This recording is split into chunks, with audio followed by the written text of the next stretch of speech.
Entonces, esto que me quedó en realidad ya lo vimos un poco, es lo que se llama efecto mínimo detectable, y es algo que, bueno, esperen que hay gente en la waiting room esperando entrar. Entonces, voy a, ahí, perdón un segundo que,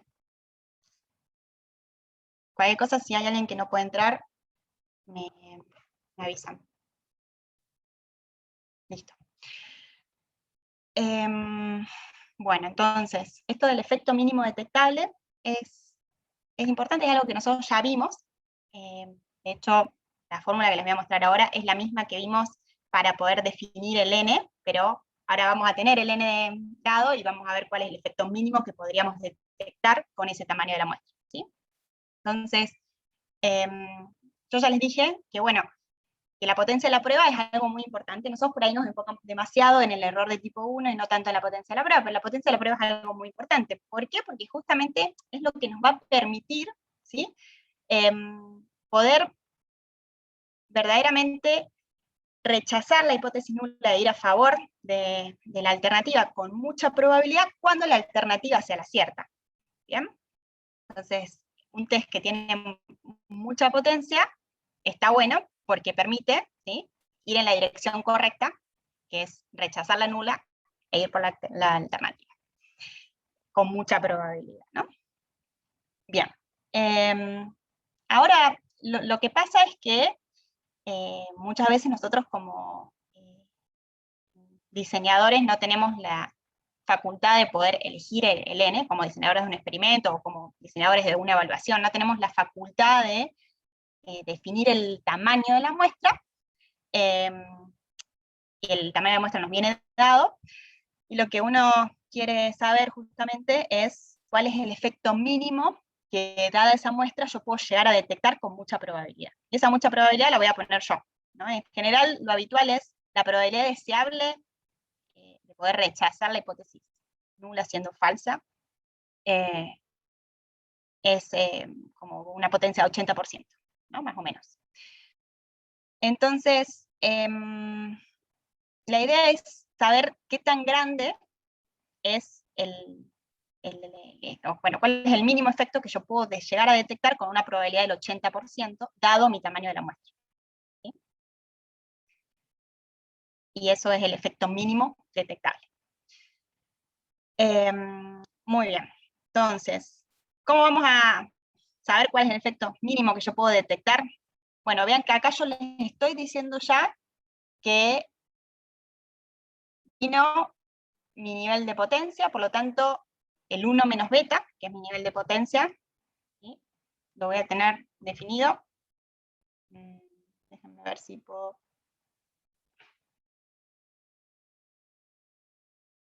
Ahí está. El 1 menos beta está definido, ¿sí? También definí el error de tipo 1, siempre ese lo tengo en general dado, el alfa, ¿no? El nivel de significancia del test, es el que primero defino.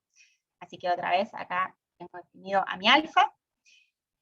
Y tengo definido mi n, ¿sí? Le estoy diciendo que el tamaño de la muestra viene dado. Y hay una varianza, ¿no?, que ya también viene dada en la variable en la población. Por lo tanto, esa formulita que les estoy dando acá, ¿sí?, es solamente reemplazar de la fórmula en la que yo les había dicho cómo podíamos calcular el tamaño de la muestra, ¿no? Acá. Bien. Esta formulita es despejar este tamaño, ¿sí? Ese es el tamaño mínimo que yo puedo detectar, si en realidad, en esta fórmula lo que yo les dije, como la pueden despejar ustedes otra vez, ¿sí? Pero acuérdense que en esta fórmula lo que no teníamos definido era el n, ¿sí? Y por eso era que queríamos despejar justamente el tamaño óptimo de la muestra que yo tengo que sacar para poder identificar un efecto fijo, ¿no?, determinado. Acá, en el caso que yo les estoy diciendo ahora, nos concentremos en realidad en que esto está dado, bueno, esto viene dado, estos valores también, y lo que voy a querer despejar es el efecto mínimo detectable, ¿sí? Bueno, acá estoy usando Z porque estábamos en el caso en el que n era grande, entonces podíamos usar el teorema central límite cuando le expliqué esta formulita. La pueden despejar igual para n pequeño. Obviamente cuando despejen el n, si usaron esa fórmula y despejan el n y les da un n de 28, bueno, acuérdense que ustedes están usando el teorema central límite, así que tienen que poner que el n es 30 como mínimo, en ese caso. ¿Sí? ¿Se entiende eso? Acuérdense que siempre que estén usando el teorema central límite. Bueno, entonces, acá hacemos lo mismo, se lo puse con t porque es más genérico, en realidad. Y si el n es grande, el t es lo mismo que el z, así que pueden usar eso. Entonces, ¿qué nos está diciendo esto? ¿Sí? Bueno, el efecto mínimo que yo voy a poder detectar, acuérdense que eso, ¿qué quiere decir? Que voy a poder separar, ¿no? Voy a poner a cargar mi lápiz. Voy a poder separar entre dos hipótesis, ¿sí? La nula y la alternativa. Eso quiere decir que con mucha probabilidad, ¿sí? Si verdaderamente mi alternativa es la cierta, si yo estoy sobre esa otra distribución, si la alternativa es la verdadera, entonces voy a poder identificar que hay un efecto. ¿Sí? ¿Por qué? Porque voy a rechazar mi hipótesis nula y voy a ir a favor de la alternativa, ¿no? Con mucha probabilidad voy a poder hacer eso. Esa mucha probabilidad, en general, yo fijo para que no menos beta sea al menos 80%, ¿sí? 0.8. Ahora, a medida que vaya aumentando la varianza, por ejemplo, mi efecto mínimo detectable, acá, va a tener que ser más grande. O sea, yo solo voy a identificar que hay un efecto, imaginen que mi hipótesis nula es que no hay efecto, o sea que es 0, y la alternativa, como está hecho el test, es con la derecha, es que hay algún efecto positivo. Bueno, yo cuándo voy a poder rechazar mi alternativa e ir a favor de la nula, con mucha probabilidad, ¿sí? Bueno, cuando verdaderamente el mundo real, la alternativa, ¿sí? Sea muy diferente de 0, si es que la varianza es muy alta, por ejemplo. Si la varianza es muy Perdón, chiquitita, profe, yo puedo, ¿sí? ¿te escucha? Hay compañeros que están esperando para ingresar. Ah, gracias. Espera. A ver, pongo. Bien. Bueno, entonces, a esto ya más o menos lo entienden, ¿no? ¿Cuál es la mínima diferencia que yo puedo llegar a detectar? Y bueno, mientras más grande sea mi muestra, por ejemplo en este gráfico, les puse acá, mientras más grande sea mi muestra, ¿sí? Acuérdense que raíz de n ahí está dividiendo, entonces más chiquitas son las diferencias que yo voy a poder detectar. Bien, entonces por eso acá vamos decreciendo. Si yo tengo una muestra muy chiquitita y el efecto real es chiquito, quiere decir que estas dos, ¿no? Esta es mi hipótesis nula, y el mundo real, ¿sí? En realidad hay un efecto, acá mi hipótesis nula y que no hay efecto, la hipótesis alternativa en realidad sí hay un efecto, ¿sí? Pero si el n es muy chiquitito, estas dos distribuciones, ¿sí? Van a estar muy juntas. Bien, porque el error estándar, la desviación estándar va a ser muy grande. Entonces no voy a poder detectar estos efectos, ¿sí? Solo voy a poder detectar efectos muy grandes. Efecto, realmente este es mi mundo, perdón, esta es mi hipótesis nula, y mi mundo real es este, ¿no? La probabilidad de que yo caiga en la región de rechazo, en esta región, si este es mi mundo real, que es súper distinto, ¿sí? Va a ser muy, muy chiquita esta probabilidad. O sea que mi potencia va a ser muy alta. En general voy a tener potencia para poder identificar ese efecto tan grande. Pero solo voy a identificar efectos muy grandes, si mi n es muy chiquito. ¿Sí? No quiere decir que hay muchos efectos en este mundo. hay un solo efecto en el mundo, hay un solo mundo, ¿sí? Que yo no sé cuál es. Lo que yo quiero asegurarme es que al menos, si es que existe tal efecto mínimo, yo lo detecte, ¿no? Algunas veces, entonces así yo diseño mi experimento para tener un n suficientemente grande. Acá estamos al revés, tenemos el n dado y lo que estamos tratando de entender es cuál es el mínimo efecto que yo puedo detectar con mucha potencia. ¿Sí? Profe, una consulta. Yo no termino de entender bien el fin de detectar el efecto. ¿Es para ver si rechazás o aceptás o para qué sería? Sí, yo perdón, estoy diciendo efecto, que quiere decir que rechazo, que no hay efecto. Mi hipótesis nula en este caso es que es 0, ¿no? Imaginen que es una diferencia de medias, lo que estoy haciendo. Entonces, estoy haciendo una diferencia de medias entre un grupo que fue tratado y un grupo que recibió un placebo, ¿no? Entonces, quiero ver que si hubo un efecto del tratamiento, mi hipótesis nula no lo hubo. Mi hipótesis alternativa es que hubo un efecto positivo. Construyo así mi test, ¿no? De cola derecha. Ahora, lo que yo quiero saber, si yo ya tengo el n definido, es cuál es el mínimo efecto que yo podría detectar, porque por ahí sí hay un efecto, pero si es muy chiquitito, y mi n es muy chiquito, ¿no? No lo voy a detectar. Entonces yo empiezo a jugar y digo, bueno, a ver, y, si mi n es de 500, ¿no? Imaginen que he estado acá, yo puedo hacer esta fórmula. Puedo,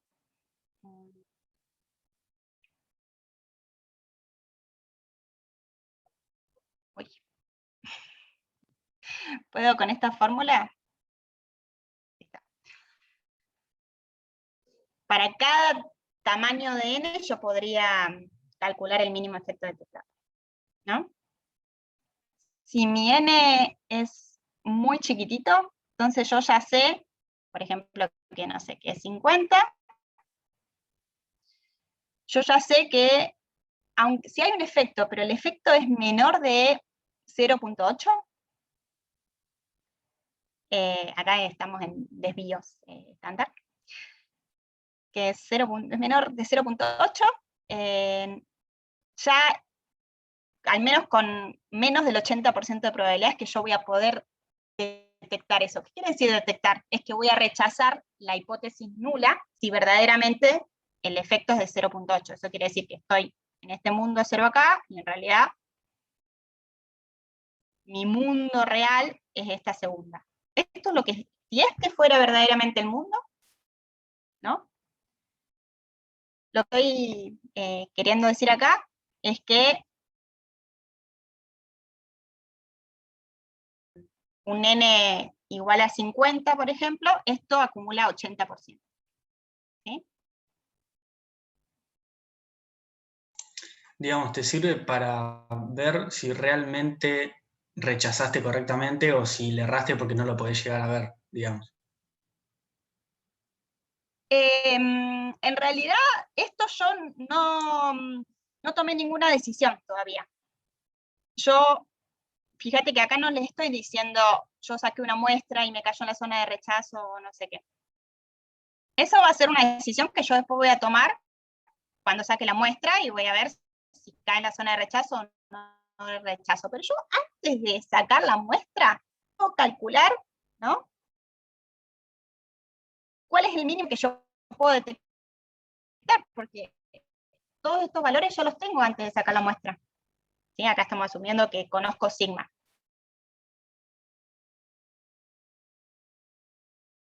No se entiende todavía. Creo que sí, pero digamos, sería como una especie de advertencia, decir, mirá que si es menor a esto, puede Sí, ser que no lo vas a sacar. tal cual. Imagínate que tenés un n tan chiquito que solamente podrías identificar efectos súper grandes y te perderías entonces efectos que para vos sí serían interesantes, pero que con poca probabilidad los podrías detectar porque están tan solapadas las distribuciones, porque el n es muy chiquito, ¿no? Que en realidad hay un efecto, muy grandes. ¿Qué quiere decir que en efecto, en realidad, ¿no? Y vos ponés tu zona de rechazo acá, bueno, quizás esto acumula, no sé, 60% de probabilidad, ¿sí? ¿Eso qué quiere decir? Que solo con el 60% de probabilidad vos vas a rechazar este mundo que es falso, si verdaderamente es el cierto. Vos no sabés si es el cierto, pero a vos te gustaría poder identificar ese efecto. Sí. Medio tonta la pregunta, pero no me queda muy claro qué es el efecto. No sé si es el valor del parámetro o qué es lo que se está buscando. O sea, el efecto, el concepto de efecto no me estaría quedando muy claro. Sí. Listo. Efecto, se los dejo acá porque no me expresé bien. Efecto, para mí en este caso, es la hipótesis alternativa menos, bueno, el mu bajo la hipótesis alternativa y el mu bajo la hipótesis nula. ¿Sí?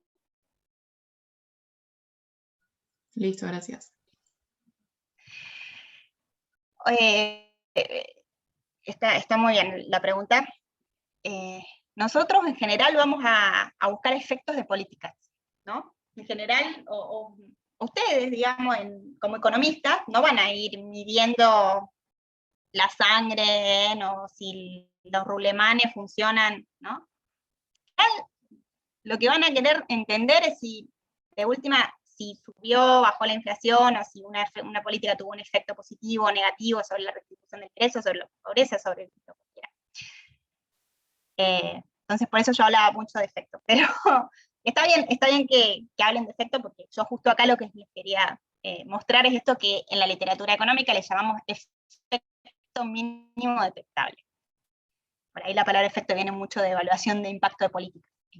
Pero es esa, la diferencia, que si el mundo real, ¿no? fuera tal, mi mundo real, ¿sí? Y lo comparo con mi Profe, mundo hipotético, ¿sí? ¿puedes dejar ingresar gente que está en espera? Ay, sí. No sé, chicos, qué me pasó, pero les juro, les mostraría que tengo la waiting room. O sea, la tengo able, porque no dice able. ¿Gente en espera? No me aparece gente en espera. A ver.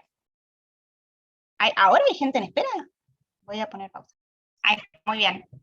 Entonces la pregunta es, si con ese N al final no puedo detectar, es mínimo lo que puedo detectar. Voy a volver a las slides. Muy buena la pregunta. ¿Qué hago? ¿No? ¿Qué hago? ¿Sí? Si yo verdaderamente quiero hacer la evaluación del programa y a mí me interesaría detectar, no, al revés, o sea, tu pregunta es, si yo puedo detectar efectos mínimos, está buenísimo. ¿Sí? Perdón. ¿Por qué? Porque eso quiere decir que puedo detectar efectos chicos, efectos grandes voy a detectarlos seguro, ¿no? El problema es al revés. Si yo solo puedo detectar efectos grandes, y yo en realidad estoy interesada en efectos intermedios, también me interesaría detectar. Y eso es un poco que cuando uno diseña una política, dice, bueno, yo, dado los costos de esta política, si esta política, no sé, me reduce la pobreza en un punto porcentual, es súper rentable. Así que yo quiero que siga adelante. Así que por lo menos yo quiero detectar si el efecto de la política, ¿no? fue un punto porcentual o más. ¿No? Ahora, si a mí me vienen y me hacen el cálculo de la potencia, ¿no? Así me dicen con un 80% de potencia, hago este calculito y el N que tenés no te alcanza, ¿no? Para detectar efectos, con mucha probabilidad, que es el 80%, para detectar efectos menores a 2 puntos porcentuales. ¿No? Entonces ahí lo que pasa es, ¿no ven que cuando el N es chiquito, el efecto mínimo que yo puedo detectar es grande? En ese caso, 2 puntos porcentuales. Yo digo, no, pero esta política ya con un punto de efecto que tenga, ya es súper rentable. Aumentame el N, porque no, de alguna forma tengo que, si verdaderamente quiero hacer una evaluación, ¿no? Lo que puede pasar es que yo termine diciendo, ¿Qué va a pasar? Con mucha probabilidad, ¿no? Dado que con el 80% de probabilidad yo puedo detectar efectos de 2 puntos porcentuales, ¿no? O más. Por ahí con un punto, a un punto porcentual, a esa diferencia la puedo detectar con un 30% de probabilidad. ¿Qué me quiere decir? Que con un 70% de probabilidad, ¿no? Si el mundo en realidad fuera tal que el efecto fue de un punto porcentual, ¿no? El mundo es este, ¿sí? Entonces, esto es que no hubo efecto y esto es que el efecto fue de un punto porcentual, ¿sí?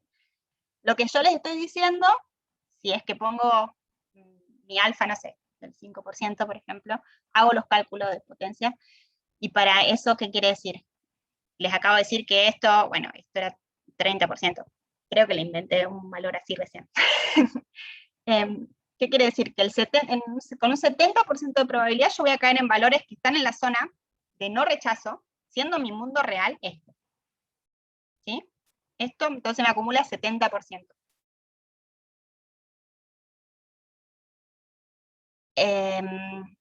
Entonces, yo con mucha probabilidad voy a estar rechazando, voy a estar diciendo, la política no tuvo un efecto, porque eso quiere decir que no rechazo H0, ¿sí?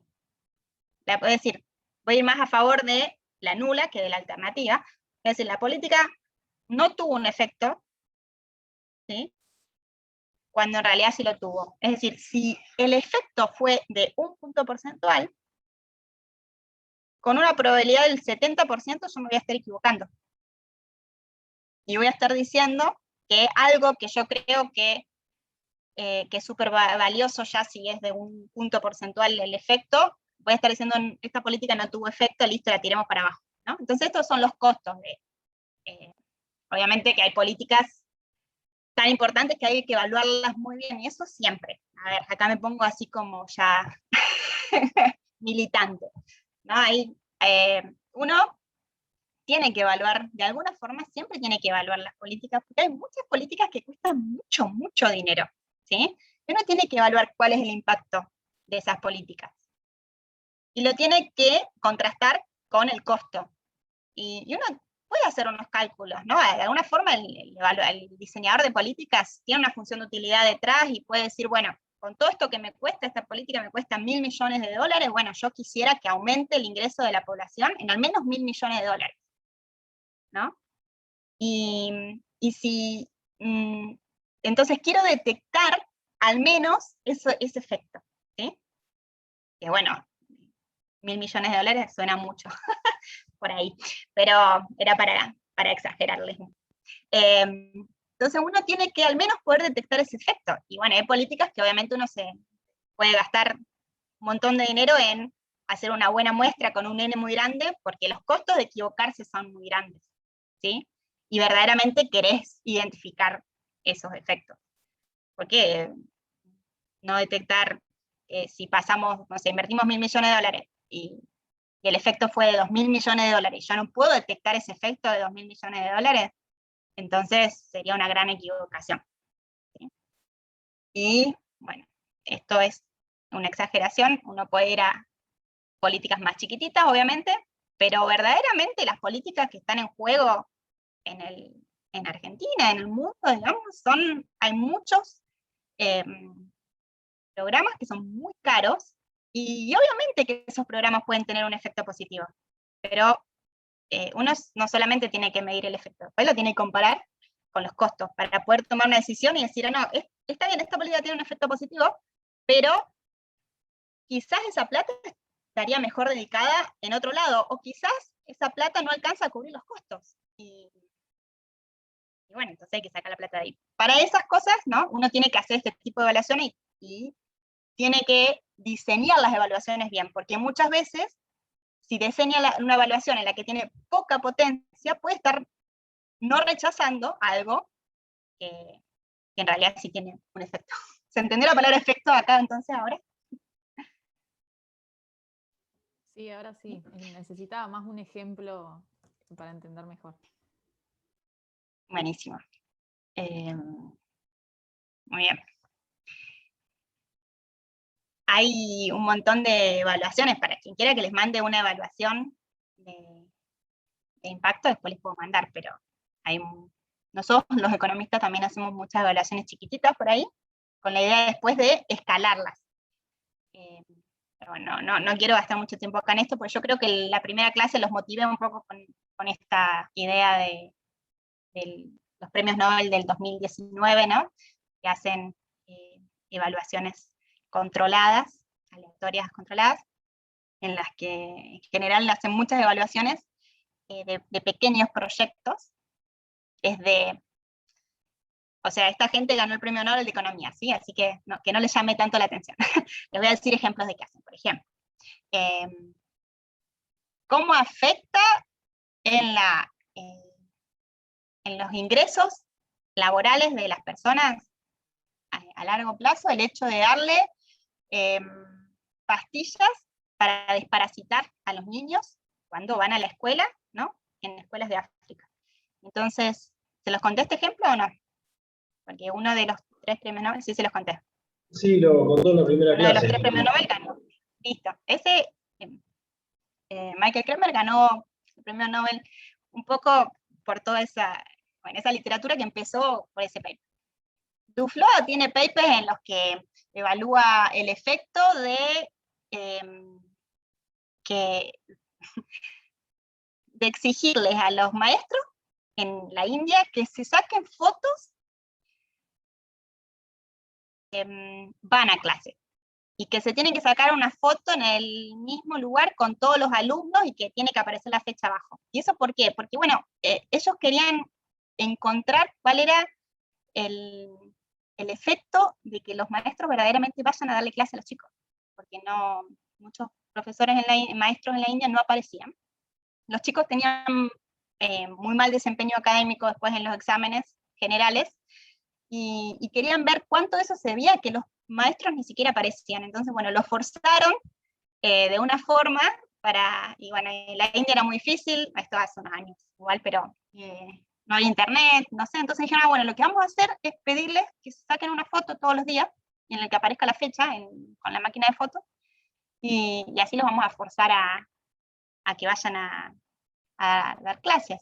Después evaluaron el impacto de esa política, ¿sí? Pero para poder diseñar esa política, tienen en general en mente cuál es el efecto mínimo que van a querer detectar, ¿sí? Porque tienen adentro unos costos de, bueno, si estamos haciendo esta política, tiene todos estos costos, veamos cuál es el beneficio mínimo que esperamos de esa política, y si ese beneficio lo vamos a querer ver. Bueno, de alguna forma tenés una idea de cuál es el mínimo efecto que querés detectar.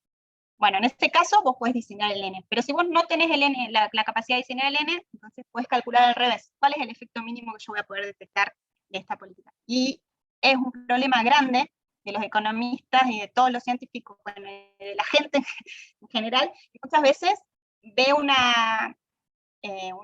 test de hipótesis, o sea, hace una evaluación y dice, esta política, bueno, no tuvo efecto, porque no rechazo la hipótesis nula, ¿no? En realidad es que no tengo evidencia para rechazar la hipótesis nula, ¿sí?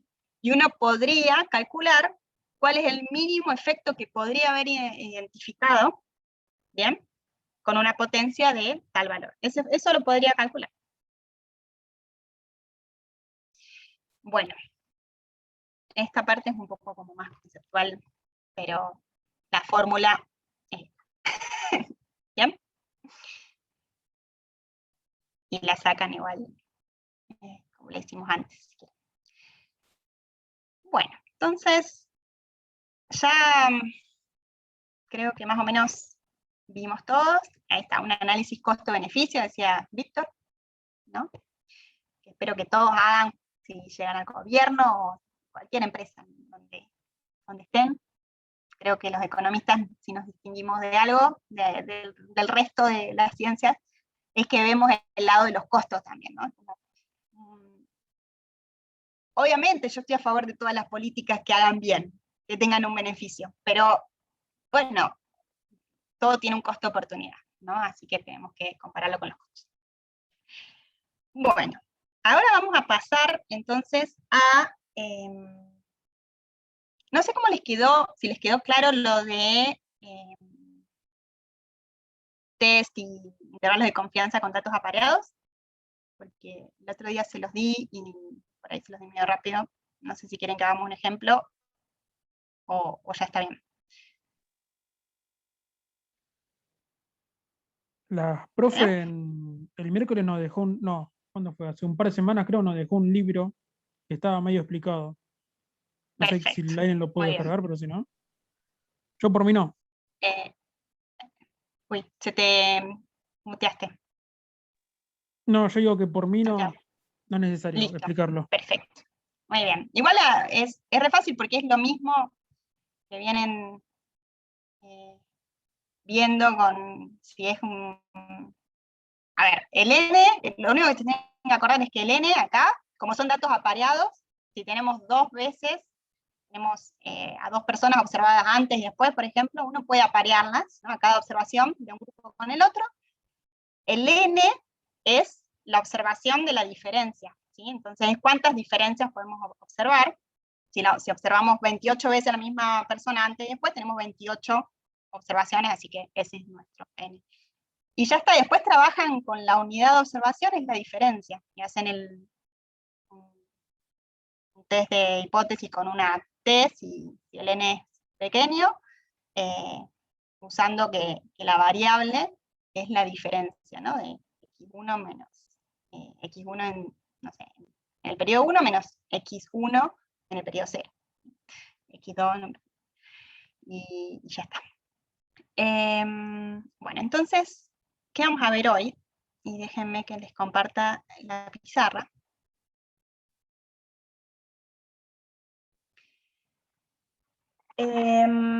Vamos a ver tablas de contingencia. Y, bueno, acá preparé un ejemplo numérico, así que déjenme que les copio los números. Así. Bueno, tablas de contingencia. Eso lo han visto en estadística 1, y seguro. Tabla de una entrada, de dos entradas. Bueno, ¿por qué nos va a servir? Porque nosotros ya vimos cómo hacer test de proporciones, ¿sí? Que nos va a servir muchas veces para cuando tengamos datos que son variables que son categóricas, ¿no? Si estoy a favor de algo o en contra de algo. Pero algunas veces vamos a tener variables categóricas que van a tener muchas categorías, más de dos categorías. ¿Bien? Entonces, en ese caso, uno puede hacer un test de hipótesis para ver si la distribución que hay entre todas esas, de las observaciones, entre todas esas categorías, es la esperada, según mi hipótesis nula. ¿Sí? Entonces sirve, esto que les voy a mostrar ahora, sirve en general también para hacer test de distribuciones, para ver si la distribución de una variable tiene la distribución esperada según, no sé, la distribución normal o la distribución geométrica. ¿Sí? Entonces, imaginen el caso que quieren, por ejemplo, ahora una variable categórica, en la que tienen acá, por ejemplo, el ejemplo que tengo es blancos, negros, y bueno, afroamericanos vamos a poner, ¿no? Porque esto está. Y hispanos y otros, ¿sí? O si quieren podemos pensar en otro ejemplo, no pensé mucho en ponerle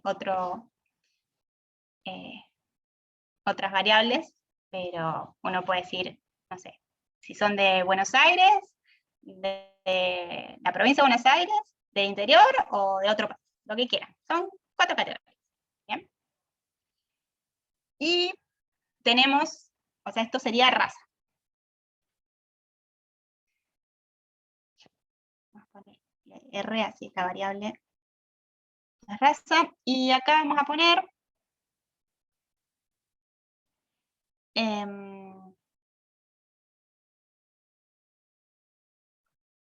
jueces.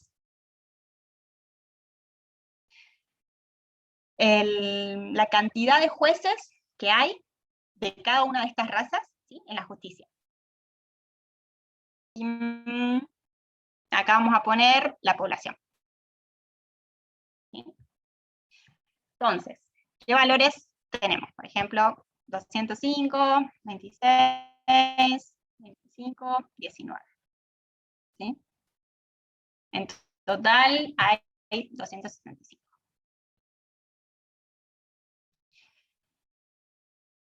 Y la población se distribuye en 72% de blancos, 7% de afroamericanos, 12% de hispanos y 0.09 de otros. ¿Bien? Díganme si no me escuchan bien, porque dice que es inestable la red. Bueno, lo que entonces vamos a querer saber es si esta distribución que estamos viendo en la primera fila, ¿sí?, ¿es representativa de la población o no? ¿Está bien? Entonces, nuestra hipótesis nula va a ser que es representativa de la población. Y nuestra hipótesis alternativa es que no es representativa. ¿Sí? Entonces, si fuera representativa de la población, exactamente, ¿bien?, uno, ¿qué debería encontrar? ¿No? Dada la distribución de la población, entonces uno puede hacer el cálculo de cuántos de estos 275 individuos tienen que ser blancos. ¿Sí? Entonces, ¿cuántos deberían ser? 0.72 por 275. Bueno, y así hacemos con todos, ¿no? Esos valores les van a dar 198, 19.25, 33, 24.75. ¿Está bien? Entonces esto es como la esperada, el valor esperado que debería haber encontrado.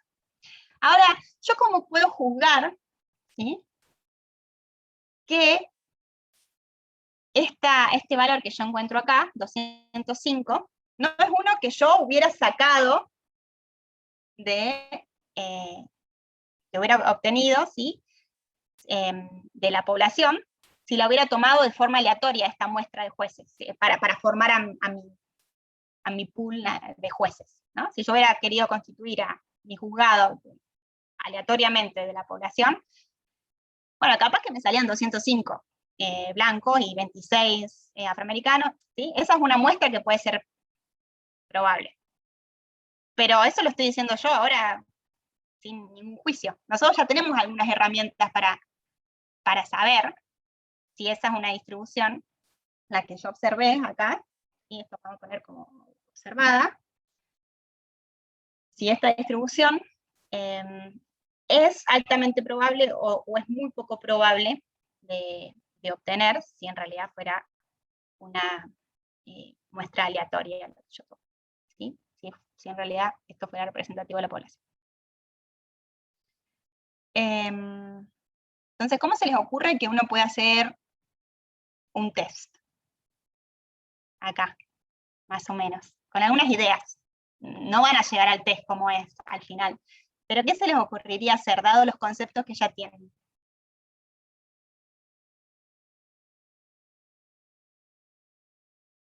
¿A alguien se le ocurre algo? Y podrías ver cuánto porcentaje ocupa 205 para ver, y tu hipótesis nula sería que va a valer tal porcentaje. Y la hipótesis alternativa es que es distinto, por ejemplo. Muy bien, ¿no? Entonces, uno podría ir como por cada uno,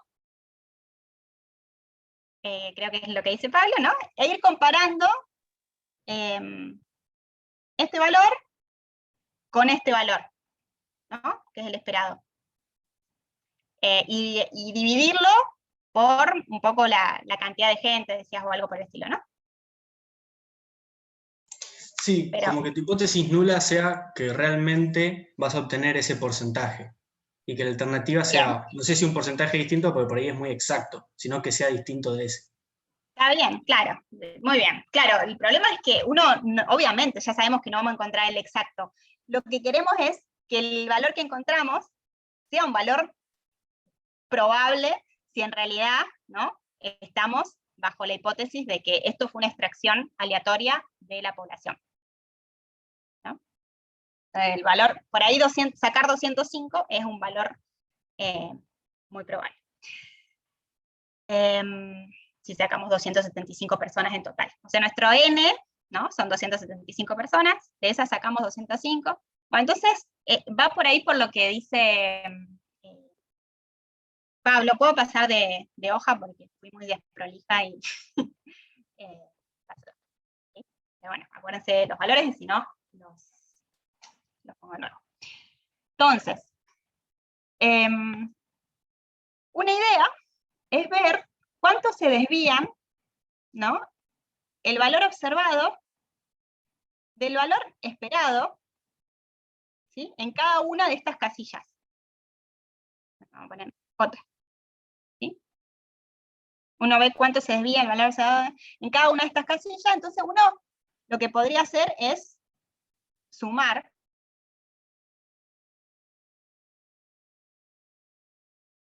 ¿Les parece bien que les enseñe como la lógica de cómo uno puede pensar estas cosas? ¿O quieren que les dé la fórmula y nos vamos todos a... No, profe. No, es que explique lo que está bueno. Ahí. Diga la lógica. Muy bien. Entonces, uno puede hacer estas desviaciones y ahí ya tendría un poco una idea que es la que nos dijo recién Pablo.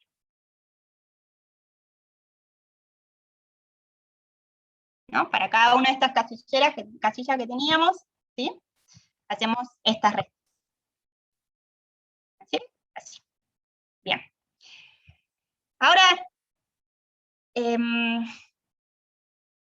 estos desvíos, ¿no?, uno lo que podría hacer, vean que si algunos son negativos y otros son positivos, se nos van a anular, ¿no? Si esto le erra por 20 positivo, este le erra por 20 negativo, bueno, entonces, ¿qué podemos hacer?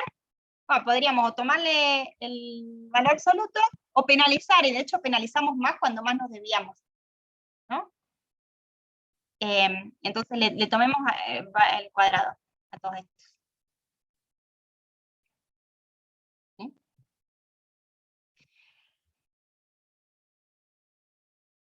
Entonces esa ya es la idea básica, ya está. ¿Se entendió? Uno lo que quiere, una medida que uno podría obtener es cuánto nos desviamos de eso, y mientras más nos desviamos, y penalizamos más. Bueno, si esto los dividimos a cada uno por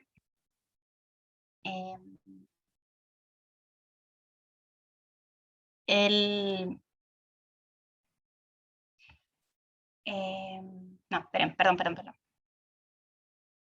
Los dividimos a cada uno por el número esperado, de alguna forma los estamos relativizando, ¿no?, sobre cuál era el valor esperado en cuánto nos estamos desviando, ¿sí?, uno de estos casos. ¿Cuánto nos estamos apartando? ¿Se entendió esto? Bien, bueno, buenísimo. ¿Qué tal si yo les digo, tenemos esta medida y esta medida, y vamos a llamar x cuadrado, ¿sí?, se distribuye x cuadrado con k menos 1 grados de libertad, donde k es la cantidad de celdas que tenemos. Bien. Y se puede mostrar que esto en realidad, cada uno de estos componentes que yo les puse, que son O menos E, ¿no?, para cada una de las celditas, dividido raíz de E j, ¿sí?, todo esto al cuadrado, ¿no? Es lo mismo que les puse, lo que les puse acá es lo mismo que está arriba, en cada uno de estos componentes. ¿Bien?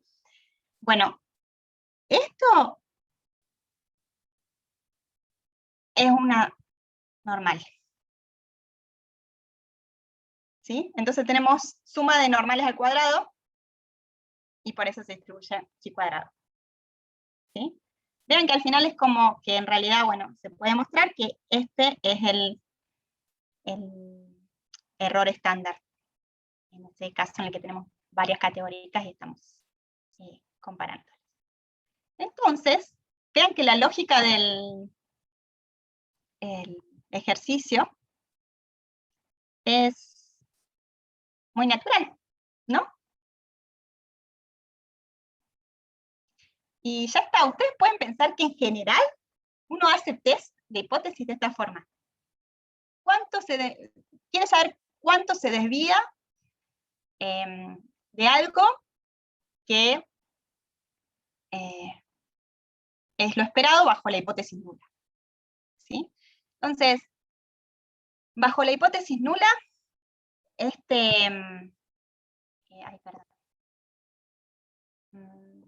bueno, bajo la hipótesis nula, la sumatoria, ¿sí?, de todos estos desvíos se distribuye chi cuadrado con k menos 1 grado de libertad. ¿Sí? Ahora entonces, ¿qué voy a hacer? Voy a ir a calcular mi x cuadrado, ¿sí? Voy a tener un valor observado, y voy a ver, ¿sí?, en mi chi cuadrado voy a hacerlo de dos formas, de varias formas, porque nosotros ya sabemos que hay un montón de formas para hacer los test de hipótesis y tomar una decisión. Una forma es que yo calcule ese chi cuadrado, que yo ya les digo el valor que les da acá, ¿sí? Si hacen todas estas diferencias, las elevan al cuadrado y las dividen por el número n, eso les da 5.89. ¿Sí? Acá, estos números, les tiene que dar 5.89. Después lo pruebo. ¿Sí? Entonces, esto es 5.89. Entonces, lo único que me falta ver es, esta es una chi cuadrado con cuántos grados de libertad. Si es k menos 1, yo les dije que k es la cantidad de celditas que hay, y son 4 celdas, entonces 3. Perfecto. Entonces, voy a la chi cuadrado, ¿sí?, y me fijo cuál es la probabilidad de observar este valor o uno más extremo en una chi cuadrado con 3 grados de libertad. ¿Sí? Y ese valor es 0, ¿sí?, el valor 0.1171. ¿Está? Lo que podría haber hecho es directamente ir y calcular el valor, ¿sí?, de la chi cuadrado con 3 grados de libertad, ¿sí?, que acumule acá 0.05. Y después lo comparo, ¿sí?, para tomar la decisión. Pero ustedes ya saben cómo tomar decisiones con el p-valor. Nosotros en general usamos alfas que no superan el 10%. ¿Bien? Así que si yo les digo que el p-valor de este test que hicimos recién, en el que, acuérdense que H0, ¿sí?, era que esta distribución es representativa, ¿sí? Entonces, non representativa. Y la H1 es que no es representativa. Podemos ponerlo como más, uno en realidad lo que quisiera testear es que hay algún sesgo, ¿sí?, un sesgo racial. Entonces, acá pondría que no existe, y acá que existe un sesgo racial, ¿sí? La distribución está sesgada, ¿no? la selección de jueces está sesgada de alguna forma que representa a algunas razas más que otras. Ese es el test que yo quisiera hacer. Lo pueden escribir como quieran, ¿sí? Pero que represente la idea de por qué están interesados en esta pregunta. Y bueno, hago el cálculo y el p-valor me da 0.1171. ¿Sí? Acuérdense que lo único que hicimos fue sumar estos desvíos de lo observado, lo esperado al cuadrado, dividido por lo esperado, para cada uno de estos componentes de las razas, y ahí calculé mi x cuadrado. ¿Sí? Y después fui y sé que esto se distribuye chi cuadrado con grados de libertad, fui a la tabla y encontré que el p-valor es 0.1171, ¿eso qué quiere decir? Que rechazo o no rechazo mi hipótesis política.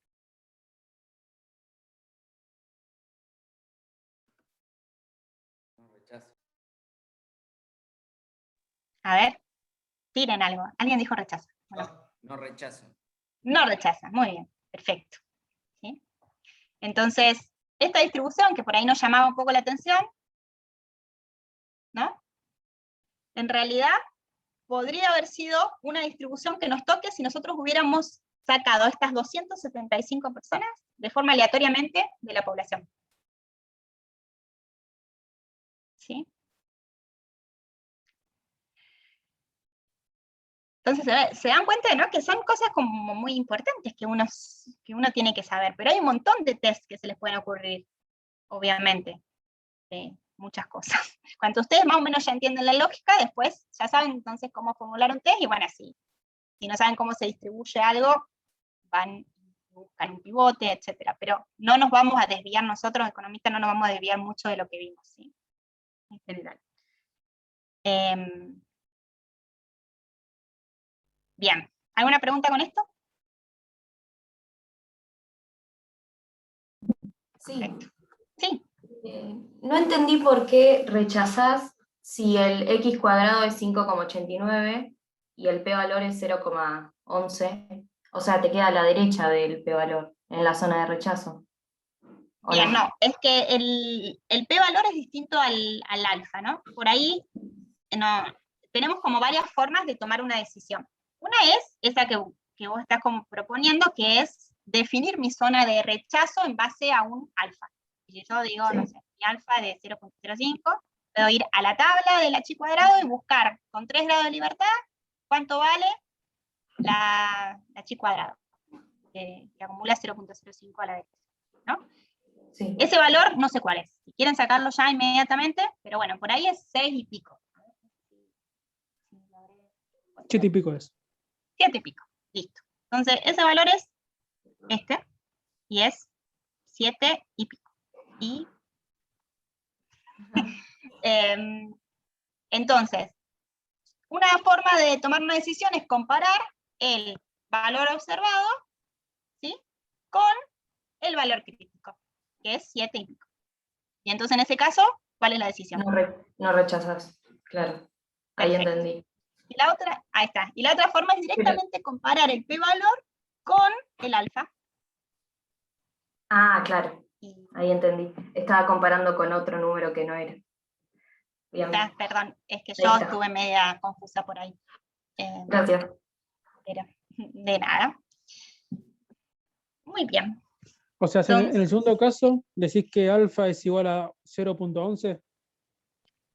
No, el segundo caso, a ver, esto es, ustedes acuérdense que hay distintas formas de tomar la decisión. Uno puede saber si el valor observado pertenece a la zona de rechazo o no rechazo. Si pertenece a la región de rechazo, entonces rechazo, ¿no? Y en ese caso sería comparar 5 punto no sé cuánto, 5.89, ¿sí? En este caso la zona de rechazo está definida, vamos a ponerle el 7 y pico, vamos a poner 7, ¿sí? Esto es menor que 7, por lo tanto, no rechazo. Esa es una opción para tomar una decisión. La otra opción es que yo directamente calcule el p-valor, ¿sí?, que es la probabilidad de que mi x cuadrado sea mayor que 5.89, ¿sí? Bajo la hipótesis nula. Y esa probabilidad es 0.11. Y a esta probabilidad, esto es el p-valor, y yo tomo decisiones mirando el p-valor nada más, comparándolo con un alfa que yo tengo. ¿Sí? El alfa, yo les dije que es 5%. Entonces, en este caso el p-valor, ¿sí?, es 0.11 y es mayor a 0.05. Por lo tanto, no rechazo. ¿Sí? O sea, obviamente la decisión va a ser la misma, cualquiera sea la metodología que yo use. Pero una es valor crítico, y de hecho valor crítico puedo, en otros casos, ¿no? También pueden, por ejemplo, si usan la normal, no en este caso, pueden estarla, etc. Entonces una es la del valor crítico, la otra la de p-valor. Cualquiera de las dos que usen les va a dar la misma decisión. Si usan p-valor, lo tienen que comparar con el alfa. El alfa es el valor de significancia, y no es lo mismo que el p-valor. Eso, si no lo entienden ahora, después vayan o a las clases o al libro, y entiendan por qué es el p-valor y qué es el alfa. ¿Sí? Si no, me lo preguntan. ¿Pero se entendió ahora? Sí, sí. Sí, otra pregunta. Dale. Entonces el alfa es 0,05, no es Sí. 7. ¿O sí es 7? No, el 7 es el chi, el valor de la chi cuadrado. Claro. Y el 0,05 es como el cuantil. Sí, es el porcentaje. Claro, el ¿Sí? porcentaje. En este caso sería el ventil. Claro, claro. El que acumula ahí sobre 20. Genial, gracias. Ni nada. Bueno, muy bien. Buenísimo, entonces, que ya se entendió esto. Podemos hacer lo mismo con tablas de 2 entradas. Y la lógica va a ser la misma. ¿Sí? Vamos a querer comparar si la distribución que vemos nosotros en cada una de las celdas, ¿no? Cómo se distribuye la gente o las observaciones en cada una de las celdas, es la que uno esperaría si representara a la sociedad o a la distribución que queramos tener. En comparación, digamos, a la hipótesis. Si esa distribución puede ser factible bajo mi hipótesis nula. Lo que sea que tengo bajo hipótesis nula. Entonces, les pongo otro ejemplo. Imaginen que tenemos una tabla de doble entrada. Ahora, ¿sí? Acá tenemos la variable x y la variable y. ¿Sí? X, y. Y tenemos acá 3 opciones para y. La categoría y tiene 3 categorías. ¿Sí? Y1, y2, y 3. Y después x tiene 3 categorías. Y1, no, tiene 2 categorías. Tiene 2 categorías. X1 y X2. Podemos ver, a ver qué es, por ejemplo, y puede ser el ingreso de la población, y los dividimos en pobres, clase media y clase alta, ¿no? Y X puede ser la educación, puede ser educación alta y educación baja.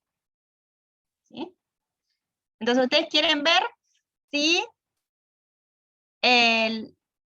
la gente está educada, ¿no?, en la misma proporción en todos los estratos económicos, sociales, como quieran llamar, o no. ¿Sí? Entonces, ¿cómo pueden hacer esto? Bueno, vamos a ponerle numeritos a esto. 2, 71, tienen que hay 73 personas en cada uno de estos grupos. No sé, le dije pobre, clase media y clase alta. ¿Sí? Muestramos el 73 en cada uno. Y acá tenemos, no sé, educación alta y educación baja. ¿Bien?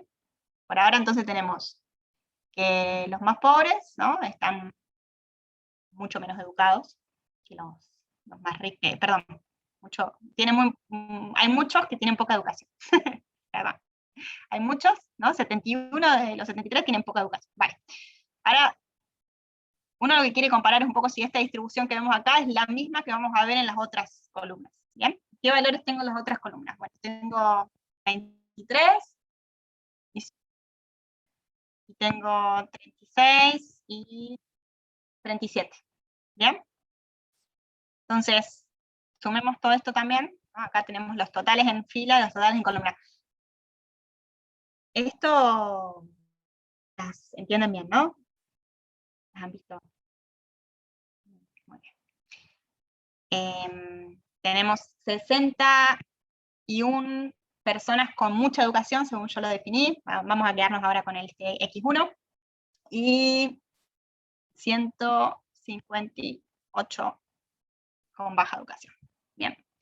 Entonces, 219 es el total de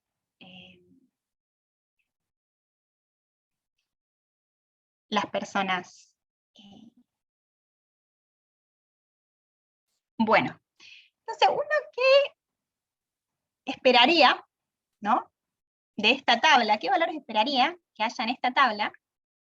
Si en realidad la gente que está educada en esta población se distribuyera, ¿sí?, en igual proporción en todas las celdas, ¿no? Entonces, ¿cuántos son los educados? 219, sí, está bien. Son 61 de 219. Ese valor es 0.27 o algo así, ¿no? No lo anoté, pero estaba por ahí. Entonces el 27%, ¿sí? Están educados. Entonces yo esperaría que haya el 27% de 73, ¿sí?, acá estén educados. Ese valor me da que esto debería ser como 20, acá hablar de gente en coma, ¿sí? 20.33, y así en todos. No esperaría que la gente se distribuya igual, ¿sí? Y el resto de las personas serían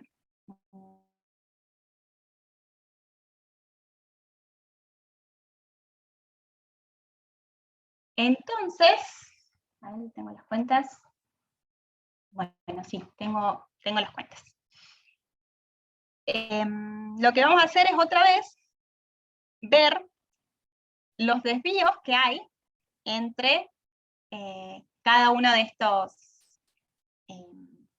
valores, ¿sí? Esto es, si este es 20.33, este tiene que ser 52.67 más o menos, ¿sí? Entonces,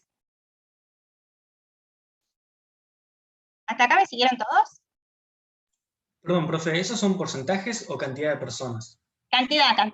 Fíjate que lo que hice fue acá 61 dividido 219 por 73, ¿no? Bueno.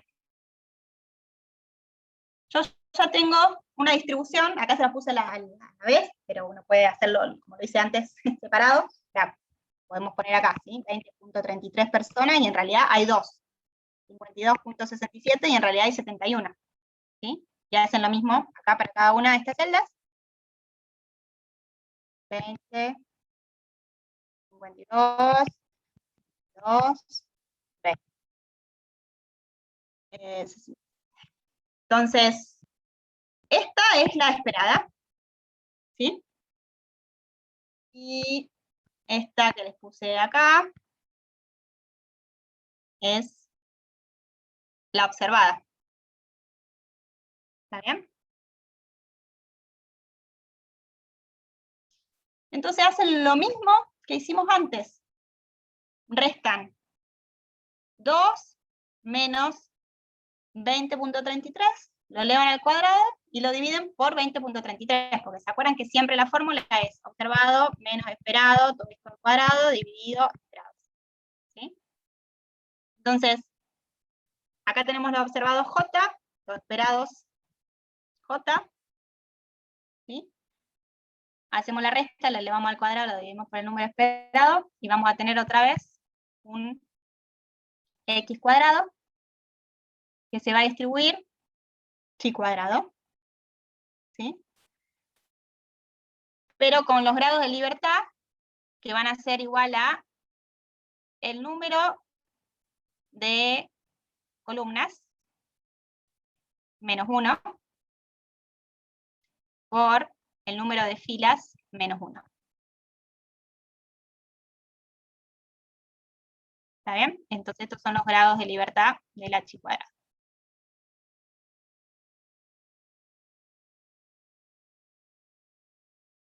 Bueno, si hacen estos cálculos, les debería dar... ¿Se entendió? ¿Todos entendieron esto que estamos haciendo? Lo mismo que antes, ¿sí? Estamos comparando una tabla de observados con una tabla de valores esperados. La suma de estos cuadrados estandarizados se distribuye chi cuadrado. Sumamos estos valores, nos va a dar un número observado. O sea, nosotros vamos a tener, ¿sí? Otra vez, una chi cuadrado en la que podemos ir al... A ver, si hacen todas estas cuentas, le va a dar 40.13 el valor del H cuadrado. Esperen. 40.13. ¿Sí? Ese es el valor del H cuadrado observado. Ustedes pueden ir a la tabla y, o a donde vayan, y otra vez calcular el p-valor, o definir un nivel de significancia y calcular el valor de H cuadrado. Si calculan el p-valor, esto, ¿sí? Con una chi cuadrado de acá cuántas columnas y cuántas hay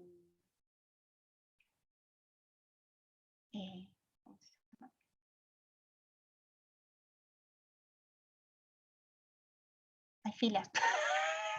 ¿Cuántas columnas y cuántas filas tenemos? ¿Sí? Libertad. ¿Qué tiene que hacer 3 por 1, profe? 2 por 1, porque esto es 3, ¿no? Es grados de libertad es... Ah, evaluás solo las 3 primeras, la última no la contás. Sí, en los dos casos, o sea, es columnas menos, número de columnas menos 1 y filas menos 1. Entonces tenemos 2 filas y 3 columnas, entonces como, nos queda como 1 por 2. ¿No? Había contado la última, entonces por eso... Ah, perdón, es verdad. 1 en vez de... Es verdad, esto no lo aclaraste. Profe. Sí, Tomás. Disculpe, no escuché justo la pregunta que hizo antes de lo de las filas, no entendí para qué estaba haciendo eso, se me cortó un cachito la llamada. Bien. Y no entendí lo que dijo antes. Perfecto. Entonces, lo estaba haciendo para ir a la tabla del H cuadrado o al programa, lo que quieran, y buscar, ¿no? ¿Con qué probabilidad yo puedo observar un valor de X cuadrado igual a 40.13, ¿sí? En un H cuadrado de 2 grados de libertad. ¿Sí?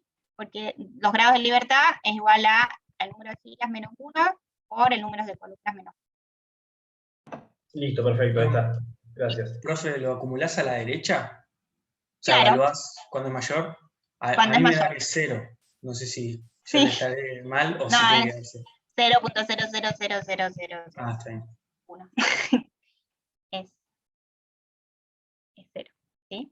Entonces eso quiere decir que esa distribución, ¿no?